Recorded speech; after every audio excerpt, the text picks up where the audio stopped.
C'est-à-dire que quand vous regardez par exemple la toile qui est là, la bleue, c'est d'abord le personnage, les couleurs qu'il y a dans le personnage que j'ai fait, et le bleu vient en dernier. Donc en fait c'est comme un détourage. Et c'est à ce moment-là que le personnage apparaît. Voilà. Voilà. Par exemple, comme la toile qui est au fond, la grande, et là, ce que j'ai mis en dernier, c'est le blanc et le noir. Voilà. Le fond, il y a un labyrinthe. Alors je ne vais pas expliquer chacune des toiles, hein, parce que chaque toile a son histoire. Mais ça, c'est le principe, c'est à l'envers. Ce qu'on pense être le fond, ben, c'est ce que j'ai mis en dernier. Voilà, pour jouer. Alors j'aurais pu dire, ben, je travaille avec les toiles à l'envers. C'est à l'envers dans ce sens-là, ou dans l'autre sens. Je vais faire un petit point, c'est un peu le principe du graffiti aussi. On va faire, pour le graffiti, oui, on va faire un lettrage, un croquis, oui. On va tout remplir, oui. Et ensuite on va faire ressortir la forme avec les contours. Avec du détour, ouais, en détourant. Oui, oui, voilà, c'est ça. Voilà, voilà. Alors ce que vous voyez là, ben, ça s'étale bon, il y a sur quelques années. Hein. J'ai pas ici dans l'atelier de toile avant 2010. J'en ai, mais pas ici. Et pourquoi ce choix inversé? Ben parce que ça m'a parlé.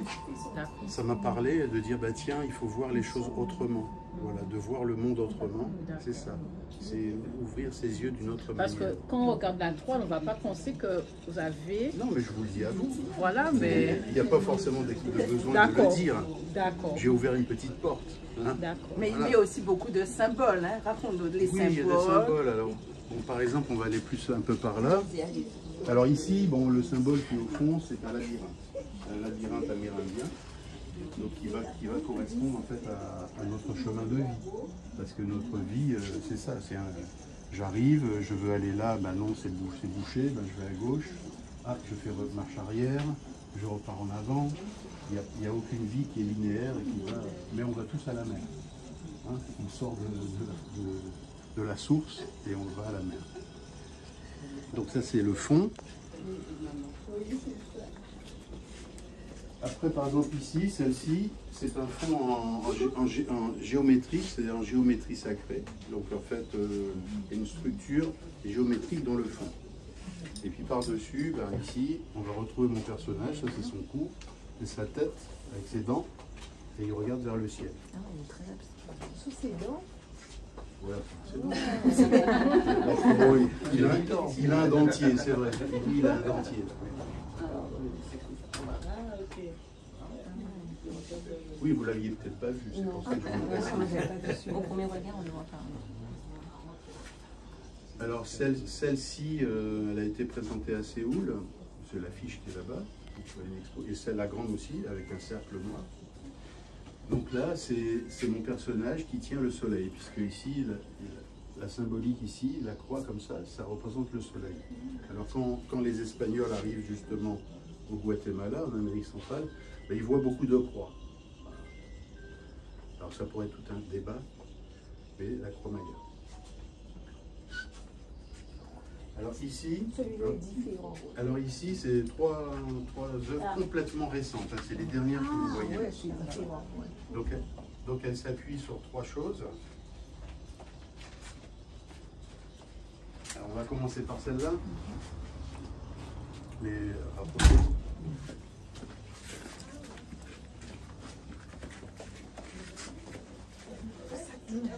Alors avant de l'expliquer, ce que je voudrais dire, c'est que il y a un écrivain qui m'a beaucoup marqué, et j'ai fait beaucoup de toiles en fonction de ses écrits, c'est Chamoiseau. Et en fait, quand j'avais lu son groupe Ave Texaco, ben c'est Martinique très roots, Martinique. Et puis, en lisant par exemple Le vieil homme esclave et le molosse, et surtout Les 9 consciences du mal fini, et ben, en lisant ce livre-là, je ne sais pas où je suis. Je ne suis pas vraiment en Martinique, mais je peux être en Afrique du Sud, en Chine, en Suède. C'est écrit d'une manière un peu universelle. Et en fait, ben, mon cheminement, c'est un peu ça aussi. C'est d'arriver, même si je suis ancré en Guadeloupe, mais c'est parler de ce qui nous est commun. Et ce qui nous est commun n'est pas visible. C'est à l'intérieur, parce que notre société, elle a été basée justement sur l'extériorité. Là, je vois, c'est un homme, une femme, il est blanc, il est noir, son charbin, au charpécouli, qui ça, carteron et compagnie. Donc c'est l'extérieur. Tandis que là, c'est la quête de l'intérieur. C'est ça le monde amérindien. C'est ça aussi que je voulais vous dire tout à l'heure. Dans le monde amérindien, c'est la quête de l'intériorité et pas de l'extériorité. Et je vais vous raconter une petite histoire. Dans les années 1820, aux États-Unis, il y a un Américain blanc, il est avocat, et il s'appelle George Catlin, et le week-end, il peint. Et puis à un moment donné, il en a marre de son métier d'avocat, et il achète une carriole, des chevaux, des toiles, la peinture, des pinceaux, tout ça, et puis il s'en va dans l'Ouest américain. Alors, c'est pas l'époque de la photo, mais bon. Et partout où il va aller, il va être très bien reçu, parce qu'il vient pour peindre. Il vient pas avec un fusil pour tuer. Et donc, il va peindre la chasse au bison, la danse du soleil, en fait. Il va être invité dans plein de choses. Et à un moment donné, il arrive au centre des États-Unis, où il y a des Indiens qui s'appellent les Indiens mandants. Ils ont disparu, parce que les a zigouillés. Mais il constate dans ses écrits que la moitié des Indiens mandants sont basanés, les cheveux noirs et lisses, et l'autre moitié, ils sont blancs, blonds aux yeux bleus. Mais il le constate, parce que tout le monde vit, les blancs ne sont pas en costume cravate. Hein. Voilà, tout le monde vit là. Et à la fin de sa vie, il va comprendre que le monde amérindien, c'est pas la loi du sol, c'est pas la loi du sang, c'est la loi de la culture. C'est-à-dire, et c'est pour ça que pendant l'esclavage, un esclave qui partait, qui était reçu par exemple, c'est les Navarros, à partir du moment où il acceptait la culture navarro, la langue, les traditions, les mythes, il devenait Navarro. Point. Quel que soit son extérieur. Voilà. Et c'est ça. Donc c'est vers ça que j'essaie de travailler, plutôt vers l'intériorité. Alors c'est pas facile de décrire quelque chose qui est intérieur, parce que ça voudrait dire qu'il faudrait presque être sourd, aveugle et muet pour capter quelque chose qui n'est pas forcément captable avec nos sens. Parce qu'avec nos sens, nous sommes dans des petites fenêtres. Voilà, on voit les infrarouges et les ultraviolets, on ne les capte pas. Et même le chien, lui, son odorat, il est bien plus large que nous. Alors ici, eh bien, c'est en fait, je travaille sur les runes vikings. Voilà. Alors, runes vikings qu'on va retrouver aussi dans le monde maya, c'est-à-dire en Amérique centrale. Mais ça, ce sera un autre débat. Mais pour dire qu'en fait, il y a quelque chose d'universel dans les runes. Et donc, dans l'ensemble de ce travail, eh bien, il y a des runes, hein, que vous voyez là. C'est l'alphabet runique. Voilà. Et bien sûr, toujours mon personnage qui, là, on pourrait dire qu'on est un peu dans la mangrove, hein, puisque tout est entrelacé. Alors là, je vous donne des petites portes, mais encore une fois, hein, on peut regarder une œuvre sans aucune explication. Hein. Voilà. Alors celle qui est là, alors dans le fond de la toile, là on est à l'autre bout du monde, on est en Chine, et ça s'appuie sur le Yi King, c'est le livre, on l'appelle le livre des transformations. Parce que les Chinois ont travaillé longtemps sur l'état des hommes. Ils ont constaté qu'il y avait 64 états possibles tout au long de notre vie. Et ces états, ils changent, évidemment, parce qu'on n'est pas toujours dans le même état. Et donc le premier en haut à gauche, ça va représenter ici l'homme, le ciel, avec 6 bâtons. Et là, les bâtons comme ça représente la terre, c'est le féminin. Donc le masculin, le féminin. Et après, c'est le mélange de tous les autres qui donnent 64 combinaisons. On va retrouver aussi sur le jeu d'échecs, hein, 8 x 8, 64. C'est ça. Donc voilà, ça c'est le fond, c'est le Yi King, le livre des transformations. Et après, mon personnage il est là, et à l'intérieur du cercle noir, il y a encore des choses qu'on peut voir de plus près. Voilà. Donc là, même comme celle-là, on peut voir de loin ou de près. Et celui-là, il va être en relation avec le labyrinthe amérindien, puisque le fond, la partie jaune, le fond de cette toile, en fait, c'est le labyrinthe de la cathédrale de Chartres. Donc, vous voyez, je fais un saut dans le monde chrétien, dans le monde amérindien, dans le monde viking, etc. Donc ça, c'est le fond du labyrinthe. Ben, parce que le labyrinthe représente notre vie. Je vais là, je reviens en arrière, je repars en avant, je repars en arrière, je vais à gauche, je vais à droite, voilà. C'est le symbole. Mais la destination, c'est le centre. Voilà. Parce que pour imaginer le monde amérindien, il faut imaginer que la vie, c'est comme si lorsqu'on monte sur un manège, quand vous montez sur un manège, eh ben, si vous ne vous tenez pas, vous êtes éjecté avec la force centrifuge. Et puis quand vous montez sur le manège, eh ben, vous montez peut-être en tant que Chinois, ou en tant que Sud-Africain, ou en tant que Guadeloupéen, enfin bref, ou alors éventuellement dans plusieurs cultures, donc 2 ou 3 en fonction de nos parents. Mais le but, c'est d'aller au centre. Parce que quand je suis au centre, hop, je peux lâcher les mains. Et en même temps, au centre, je suis connecté avec tout le monde. C'est ce que ça veut dire. Voilà. J'ai une question. Oui. Ça me fait beaucoup penser à Carl Gustav Jung. Je ne sais pas si Oui. c'est un psychanalyste qui faisait un petit peu des dessins comme ça, enfin, avec le centre, et c'était inspiré de plein de... Oui, c'était surtout inspiré des mandalas. C'est ça, voilà. C'est ici le mandala. Ok, ça me faisait penser à ça. Parce que le mandala aussi, il est très codifié. Ouais. Et chez les Indiens Navarro aussi, il y a des peintures en forme de mandala au sol.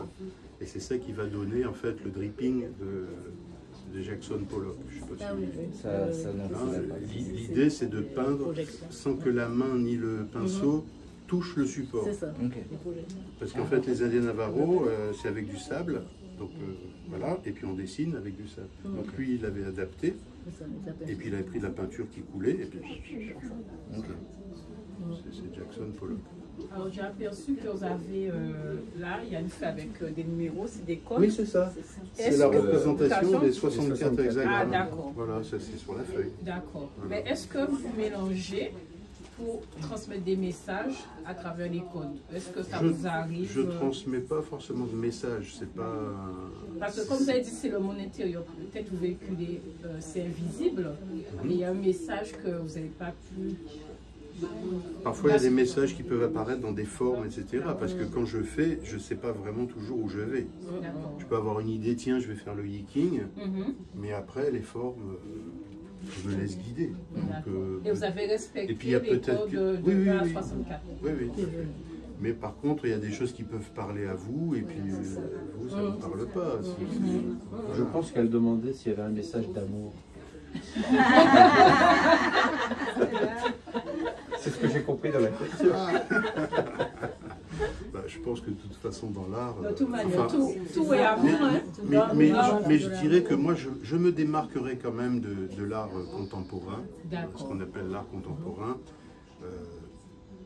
parce que pour moi, l'art doit parler de choses fondamentales, voilà, de choses profondes. Et vous, Mais c'est mon point de vue. Vous Hein. êtes plus dans Parce l'art que- spirituel alors. On va dire ça, mais pour moi, la vie, elle devrait être spirituelle. Parce que la vie, c'est un mystère. Il y a Gandhi disait, la vie est un mystère à vivre et pas un problème à résoudre. Donc le problème de notre vie contemporaine... Il fait chaud. Non, mais cette plume a été éteinte. C'est pour ça. Oui, je sais, elle ne fonctionne pas. Mais c'est de justement de voir la vie comme un mystère. Et l'art, c'est une petite porte vers le mystère. Voilà, mais le mystère à vous, c'est pas le mien. C'est voilà, on ne parle pas de religion. Ah non, non. Voilà, c'est complètement en connexion avec justement l'invisible. Voilà, c'est ça. Parce que ce que je veux dire aussi en mettant des petites choses où il faut s'approcher pour comprendre, c'est qu'en fait, si on pouvait descendre dans l'infiniment petit, là actuellement, bah, vous n'existez plus, moi non plus. Il n'y a plus personne qui existe. En fait, on est dans un océan d'énergie. Même si on va dans l'infiniment grand, c'est pareil, on disparaît. Donc en fait, c'est parce que là, on est dans une petite fenêtre, et les œuvres sont des fenêtres, parce qu'on est dans une petite fenêtre que, brusquement, les choses nous apparaissent. Et qu'on a un cerveau qui filtre tout ça. Mais sinon, dans l'infiniment petit, bah, on est en connexion avec toute chose. Tout est en relation. Voilà, c'est ça. Et puis après, ben, on ne peut pas expliquer, vous êtes devant quelque chose, vous écoutez un morceau de musique, vous êtes devant une œuvre, ah ça vous parle, vous avez les poils qui se dressent, C'est ça. on ne peut pas expliquer. Quoi. On ne peut pas tout expliquer. Non, non, non. Le but, c'est pas d'expliquer. Non, justement, Non, c'est de vivre Parce que la grande chose, alors j'ai un catalogue là-bas qui s'appelle Le Chant des Seigneurs, et ça, c'était en fait une série que j'avais faite entre le jeu de tarot de Marseille, c'est la pensée européenne, le Tzolk'in Maya, si vous voulez des explications, je peux vous les donner, et puis la Bhagavad Gita, qui est un livre de l'Inde. Voilà. Et donc j'ai mixé les trois. Pour dire que voilà, là aussi on peut partir sur autre chose. Mais là je vous explique en fait les ressorts de ma création, ce qui va donner les tableaux.